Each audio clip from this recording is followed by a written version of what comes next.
L'amour qui comble les manques. Dans la vie, il arrive parfois que l'on ressente de l'inconfort et du stress en raison de nos manques. Que ce soit en matière de santé, de ressources matérielles, de relations ou même d'apparence. Peut-être que ressentir un manque est en réalité plus naturel que d'être satisfait en tout. Cependant, la façon dont nous percevons et utilisons ce manque peut changer la direction de notre vie. Le mot « paradis » est souvent utilisé pour décrire un lieu idéal sans souci ni inquiétude. Cependant, son origine vient d'un mot égyptien qui signifie un désert solitaire, où rien n'existe. Dans ce désert, certains désespèrent de ne pas avoir d'eau ou de nourriture. Tandis que d'autres plantent des arbres, des fleurs et bâtissent des maisons, porteurs d'un nouvel espoir. Quand cet endroit de néant devient une terre de nouvelles possibilités, il devient un paradis. Il y a longtemps, une entreprise de boissons a lancé une boisson intitulée « Lorsqu'il manque 2%. Les gens ont réagi avec enthousiasme, trouvant son goût quelque peu insuffisant pour être considéré comme du jus. Mais trop riche pour être simplement de l'eau, ce qui a conquis de nombreux amateurs. Cette boisson attirait les gens, qu'ils cherchent du jus ou de l'eau. De même, parfois, notre manque peut attirer les autres.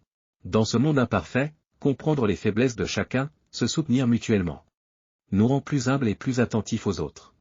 Pour un chrétien, le manque est un lieu de rencontre avec le Seigneur, un espace où repose sa puissance.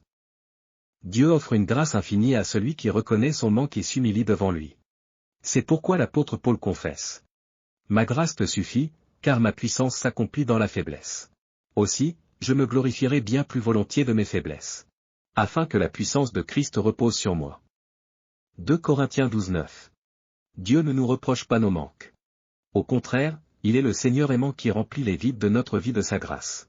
Dieu ne nous aime pas parce que nous sommes bons ou que nous faisons beaucoup de bonnes actions. Quand nous étions encore faibles, pécheurs, voire ennemis de Dieu. Il nous a aimés jusqu'à donner son Fils unique, Jésus, Romains 5, émoticône, n'en croyant pas ses yeux. L'amour de Dieu n'est pas conditionné par un « parce que ». Même lorsque nous le décevons par nos manques. Dieu ne nous abandonne pas et nous accueille avec son amour inconditionnel. Le mois de mai est le mois de la famille. C'est une période où, avec des journées spéciales comme la journée des enfants, la fête des parents, la journée de l'adoption et la journée des couples, on ressent l'importance de la famille. Que l'amour inconditionnel de Dieu, qui comble nos faiblesses, soit abondant entre parents et enfants, entre frères et sœurs. Dans les moments difficiles, savoir qu'il existe une famille qui nous accueille, malgré nos faiblesses et nos défauts, nous permet de ne pas céder au découragement trop facilement et de garder espoir. Que ce mois de mai soit rempli d'amour pour combler nos faiblesses mutuelles. Alléluia. Que Dieu vous bénisse abondamment.